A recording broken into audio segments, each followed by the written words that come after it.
This is the Pro Football Chase podcast, a podcast that has featured interviews with Rams wide receiver Robert Woods. To reach 1,000 yards, and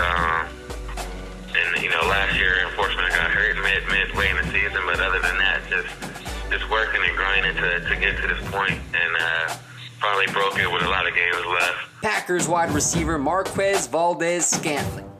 Just the fact that we got all pro on the other side of the ball, in Devontae.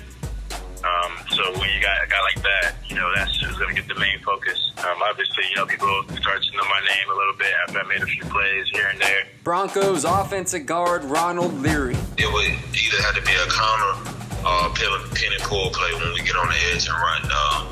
I think it's always impressive when big guys can get out that stance and move and hit somebody. And rising stars Dalton Risner, Charles Amenahu, and Jawan Williams. This is a podcast that offers player perspectives from some well-decorated veterans, including T.J. Hushmanzada. And people will say, "Oh, well, is Dak Prescott a franchise quarterback? Look at his record. It tells you he is. Oh, he has a great defense. He has Ezekiel Elliott.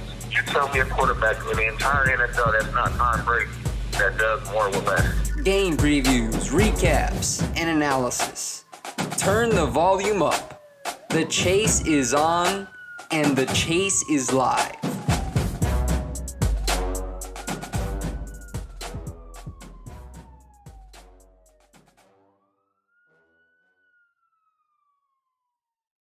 Good afternoon, everybody. Welcome into the Pro Football Chase podcast. It's Isaac Signs with you. And joining me for an interview today is South Alabama running back Trey Minter. So, Trey, thanks for joining me. How are you doing?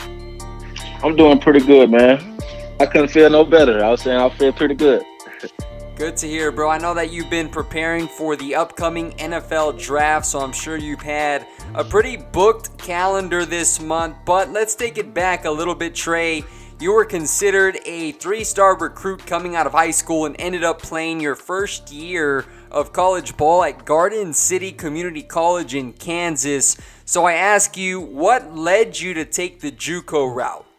Well, I'm gonna start at high school. I was a late qualifier coming out of high school, and I was looking forward to going to a prep school out of Atlanta, Georgia. But what led me to the JUCO route of Coach Dante Ellington, running back coach at the time. He contacted my mom. He said he really liked my tape, and he said he was going to go over it with the head coach, Coach Jeffrey Sims. And he got back with me. He followed back up with me, and he said he wanted to offer me. So I took the offer at Garden City, Kansas. I didn't know what to expect going in. It was a junior college. I was young. At the time, I always, thought of going Division I straight out of high school, so it was different for me. And I got to Garden City. It was different, being 20 hours away from home. It was just different, man. So, yeah, me being a late qualifier to high school led me to the junior college route. Now, you did have a lot of success there at Garden City. You carried the ball 291 times for 1,255 yards and 10 touchdowns to help Garden City finish 11-0 on the way to the 2016 Junior College National Championship. How special was that feat for you?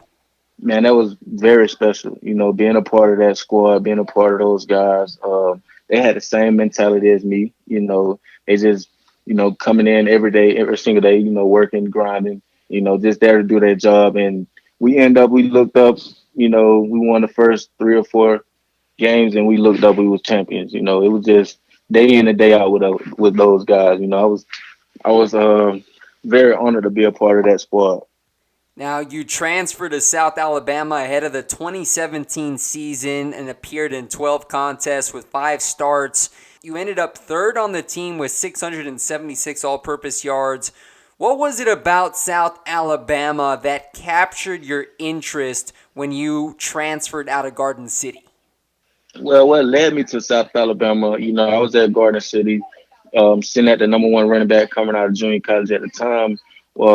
I didn't think a lot of colleges knew that I was coming out. When I was coming out, I think a lot of colleges thought I was coming back for a second year at the junior college level. But I ended up taking South Alabama because, I was familiar with the city, Mobile. I've been going there. It was like 4.5 hours away from my hometown. and my auntie stayed there. So I was familiar with Mobile already, going to Mardi Gras, just spending time with my auntie. So South Alabama was next door to my auntie's house, like right around the corner, not too far, like 2 or 3 miles. So it was convenient for me, and it was Division 1, and I felt as I can go in and start right away and make a immediate impact on South Alabama squad. And that's exactly what you did, Trey. To recap the last 2 seasons there in Alabama, you started all but one of the Jaguars' 12 games. In 2018, you led the team in rushing while running back 29 kickoffs for 710 yards and returning 6 punts for another 91 yards. And then in 2019, which was your senior year, you capped it off with 1,057 rush yards, 5 touchdowns to go along with 32 receptions for 209 yards. How do you feel like you solidified your case as an NFL prospect? Well, I feel like at South, I went out with a bang, definitely. I feel like I solidified my case as an NFL prospect because, I feel like I did everything that a running back supposed to do, and more. I got great hands out the backfield. I got great vision. I'm able to pick up run blitzes, pass blitzes, pass pickup, pass pro.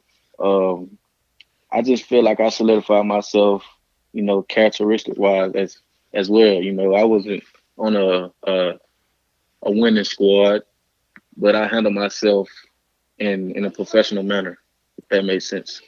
Trey, what intangibles make you stand out from other draft-eligible running back prospects? I mean, what are some of the things you do during the week that set you apart from other players?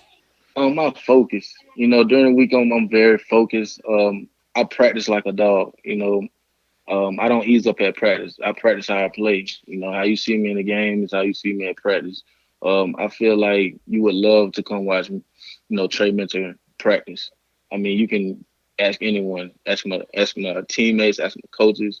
I'm a dog at practice, man. This is a big football is my passion. I got a big passion for this game, so it's not really about winning and losing for me. It's about getting out what you put in, if that makes sense. I just put a lot into this game, and I feel like I should get out what I put in.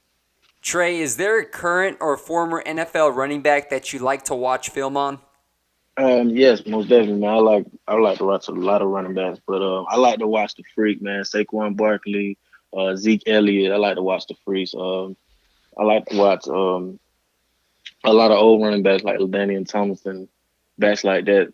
A back that really inspired me to play the game is Reggie Bush. Watching Reggie Bush at USC really inspired me to just play football. And I like to watch Christian McCaffrey, Todd Gurley, Nick Chubb, all the new running backs, because they bring a new style to the game as well. So I like to keep up with those backs too, just to kind of mimic their game and kind of put it into my game a little bit. Now, Trey, you didn't get a combine invite, but you did take part in the 2020 NFLPA Collegiate Bowl in January. Can you talk about that experience and how it benefited you? Oh yeah, it was a great experience, man. A great opportunity, a great opportunity to just go out there and showcase my talent. Not in the game, but in practice. Just to show my endurance on the field. How well do I pick up plays? How well do I pick up pass protection? And just showing that dog. Just sprint to the end zone every time I get the ball. The NFLPA ball game gave me that opportunity, and I took advantage of it. You're going to have your pro day coming up on March 30th, and we'll have the opportunity to put up some good numbers for scouts. So do you have any certain goals for the 40-yard dash, vertical, and bench press? All I'm going to say is the 40-yard dash is going to get ugly, man. I feel very confident about my speed right now, and I feel like I'm going to make a big impact on pro day, and I'm opening a lot of eyes. When you do talk to some of those scouts, what is your main message going to be to them? Oh, man, I got great speed and great hands out the backfield. I think that's going to separate me as a running back and my character. I have great character as a person. I say yes, sir. no sir, yes ma'am, no ma'am, as a person. So I feel like, me as a man and my skill set, my athleticism will set me apart from other running backs. Trey, who are you training with ahead of the NFL draft? Are there certain trainers you're working with? What's that Yeah, process like? yes, I'm working at Next Level Performance over here in Colorado, Pueblo, Colorado. I'm working with Antoine Burton. He did 6 years in the league as a defensive tackle. So yeah, I'm working with him right now. One more question before we end this interview. Do you have a favorite NFL team that you would like to play for?